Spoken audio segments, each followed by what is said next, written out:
दोस्तों, फरवरी महीने में ग्रहों का एक ऐसी मूवमेंट होने वाली है जो अगले 14 महीनों के लिए न केवल भारत के अंदरूनी हिस्सों में तनाव या उथल पुथल को जन्म देगी, बल्कि भारत के बॉर्डर्स पर भी काफ़ी ज़्यादा मूवमेंट्स, काफ़ी ज़्यादा हलचल, काफ़ी ज़्यादा तनाव देखने को मिल सकता है। नमस्कार, मेरा नाम है योगेश शर्मा।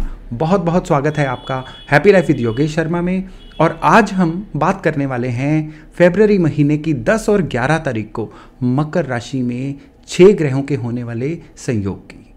ये किसी भी राशि में 6 ग्रह ये एक नॉर्मल फिनोमिना नहीं है और ये रूटीन में नहीं आता है। ये जब भी आता है ये देश के लिए, दुनिया के लिए कुछ अनरेस्ट, कुछ खराबियां ज़रूर देकर जाता है। अभी हाल ही में 2019 की दिसंबर में ये 6 ग्रह धनु राशि में एक साथ आए थे और उसके बाद कोविड, लॉकडाउन, किसानों का आंदोलन, सीएए प्रोटेस्ट, इवन दिल्ली के दंगे, दुनिया भर में उत्पात, अमेरिका के उत्पात किसी से छिपे हुए नहीं हैं, दुनिया भर में प्रोटेस्ट किसी से छिपे हुए नहीं हैं। ये सब इन्हीं 6 ग्रहों के संयोग की वजह से हुआ था।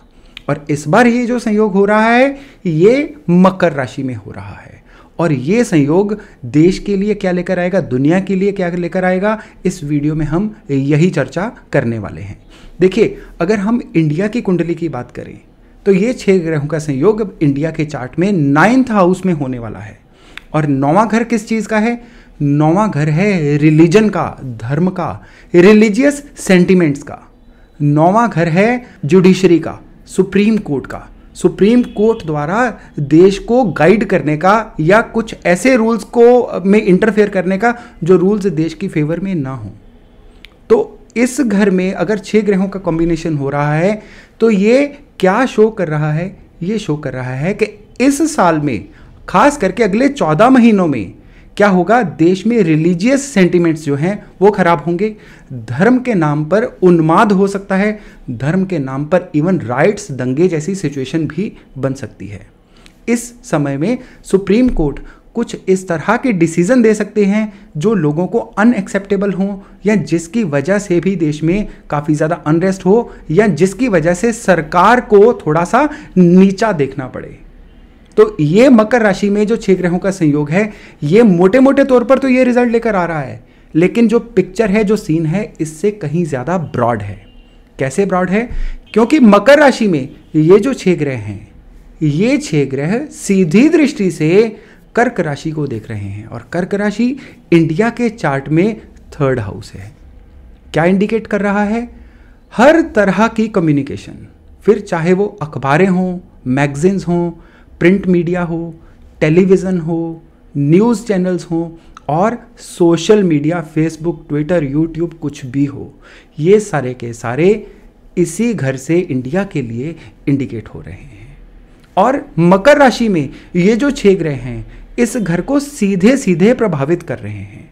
और खाली यही नहीं, मंगल भी इंडिया के 12वें घर में बैठकर अपनी 4थी दृष्टि से इसी घर को प्रभावित कर रहा है। मंगल जब प्रभावित करता है उस घर के लिए अग्रेशन लेकर आता है, गुस्सा लेकर आता है, उन्माद लेकर आता है। और ये 6 ग्रह भी ऑलमोस्ट यही सिचुएशन लेकर आ रहे हैं। तो इनसे रिजल्ट क्या बन रहे हैं? इनसे रिजल्ट बन रहे हैं सोशल मीडिया के थ्रू, प्रिंट मीडिया के थ्रू या विजुअल मीडिया के थ्रू देश में किसी तरह की गलतफहमी या उन्माद फैल सकता है। अब ये गलतफहमी क्यों, ये उन्माद क्यों, इसके लिए आपको वापस मकर राशि में इन 6 ग्रहों के संयोग पर जाना होगा। ये जो 6 ग्रह हैं इनमें से 5 ग्रह श्रवण नक्षत्र में इकट्ठे हो रहे हैं। श्रवण नक्षत्र क्या होता है? श्रवण नक्षत्र, जैसा नाम से ही श्रवण का मतलब होता है सुनना, जी हाँ। और श्रवण नक्षत्र जो है ये कम्युनिकेशन का कारक है, ये चीज़ों को समझाने का या समझने का कारक है। और जब समझने वाले नक्षत्र में इतने सारे ग्रह इकट्ठे हो जाएंगे तो क्या होगा, इसको मैं उदाहरण के द्वारा समझाता हूं। सपोज करिए आपको कोई इंसान कोई चीज़ समझानी चाह रहा है तो वो कहेगा, आप सुनेंगे, चीज़ समझी जाएगी। लेकिन अगर वही बात को 5-5 लोग इकट्ठे एक ही साथ समझाना शुरू कर दें तो ना आप समझेंगे और ना ही वो समझा पाएंगे, उल्टे ये चीज़ एक शोर में बदल जाएगी। और शोर का बाद का रिजल्ट क्या होता है? एक उन्माद या किसी तरह की आर्गूमेंट या बहसबाजी। तो ठीक यही हो रहा है। समझाने वाले नक्षत्र में जब 5-5 ग्रह आ गए और वो एक ही चीज को जब अपने अपने तरीके से समझाना शुरू कर देंगे तो देश में कंफ्यूजन फैलेगी। लैक ऑफ कम्युनिकेशन के कारण या सोशल मीडिया की शरारतों के कारण देश में उन्माद फैल सकता है, बहुत बड़े लेवल की गलतफहमियां फैल सकती हैं। और इस ग्रह गोचर को कैरी फॉरवर्ड में क्या मिला है? किसान आंदोलन। और इस समय में हम ये कह सकते हैं कि ये आंदोलन सोशल मीडिया के या मीडिया के किसी अन्य रूपों के प्रोपेगेंडा के कारण एक खराब शेप ले सकता है। खराब शेप कैसे? क्योंकि यहां मंगल की इन्वॉल्वमेंट है। मंगल क्या करते हैं? किसी ना किसी तरह की हिंसा को भी शो करते हैं। और जो 3rd हाउस कर्क राशि है वो इंडिया के बॉर्डर्स को भी शो करती है।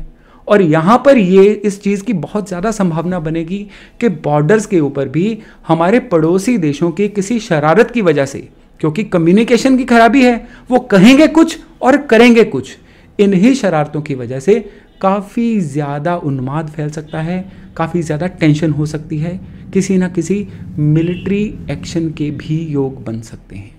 तीसरा घर कम्युनिकेशन और बॉर्डर्स के अलावा किस चीज़ को इंडिकेट करता है? तीसरा घर इंडिकेट करता है ट्रांसपोर्ट को, ट्रांसपोर्ट के सभी साधनों को, फिर चाहे वो सड़क हो, रेलवेज हो, समुद्री साधन हो या किसी भी तरह की अन्य ट्रांसपोर्ट हो। तो इस समय में क्या हो सकता है? ईश्वर ना करे किसी रेल दुर्घटना के भी योग बन सकते हैं। इस समय में और क्या हो सकता है? किसी ना किसी तरह की यात्रा के साधन, इवन हवाई दुर्घटना के भी बड़े योग बन सकते हैं। और इस समय में स्पेशली समुद्री एरिया, क्योंकि कर्क राशि जल की राशि है, समुद्र में किसी ना किसी तरह की दुर्घटना या किसी ना किसी तरह के टकराव के भी संकेत मिल रहे हैं।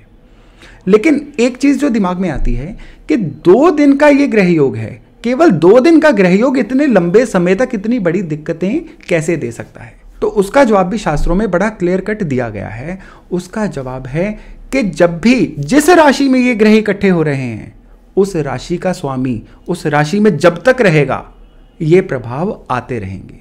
राशि है मकर, स्वामी है शनि, और शनि रहेंगे ऑलमोस्ट अप्रैल 2022 तक। और अप्रैल 2022 यानी आज से 14 महीने ये चीजें देखने को मिलेंगी। किस तरह से? सोशल मीडिया के कारण दिक्कत, देश में धार्मिक उन्माद और स्पेशली किसी ना किसी तरह का टकराव या राइट्स, दंगों वगैरह की सिचुएशन बन सकती है। और ये तो बात थी इंडिया की।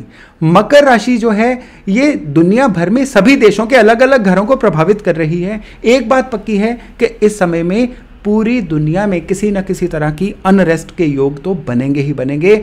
अलग अलग देशों में अलग अलग तरह से पब्लिक जो है सड़कों पर आएगी और अपना अपना प्रोटेस्ट करके अपनी अपनी बातें मनवाने की कोशिश भी करेगी। लेकिन सिल्वर लाइनिंग होती है हर चीज़ में, एक अच्छा पहलू होता है। इस चीज़ में भी अच्छा पहलू है। क्या अच्छा पहलू है? कि कम्युनिकेशन का घर यहाँ पे बहुत ज़्यादा इन्वॉल्व हो रहा है। तो कम्युनिकेशन में क्या होगा? कम्युनिकेशन में इस समय में 5G इस तरह से लॉन्च हो सकता है कि वो भारत की ही नहीं दुनिया भर की इंडस्ट्री में एक नए युग का सूत्रपात करेगा। जी हाँ, क्योंकि ये ग्रह जब भी किसी भी घर को इफेक्ट करते हैं उस घर में शुरुआती तौर पर जैसे सागर मंथन में हलचल होती है, उस हलचल के बाद अमृत कलश भी निकलेगा। यानी इस समय में हमें बाद में क्या मिलेगा? कम्युनिकेशन की एक नई क्रांति जो हमें लाइफ में बहुत ज़्यादा आगे लेकर जाएगी। तो ये जो 6 ग्रह हैं ये हमारी लाइफ में शुरुआती तौर पर कुछ उथल पुथल लेकर आएंगे, गलत फहमियाँ लेकर आएंगे, दिक्कतें लेकर आएंगे। लेकिन उसके बाद वाला जो युग होगा ये मैं आपको आश्वासन देता हूँ, एश्योर करता हूँ, एक क्रांतिकारी युग होगा, एक नया युग होगा जिसमें जीवन एक बहुत अच्छी दिशा में आगे बढ़ेगा। इसी बात के साथ इस वीडियो को समाप्त करता हूँ। बहुत जल्द मिलते हैं एक नए टॉपिक के साथ। अपना खूब ध्यान रखिएगा। नमस्कार।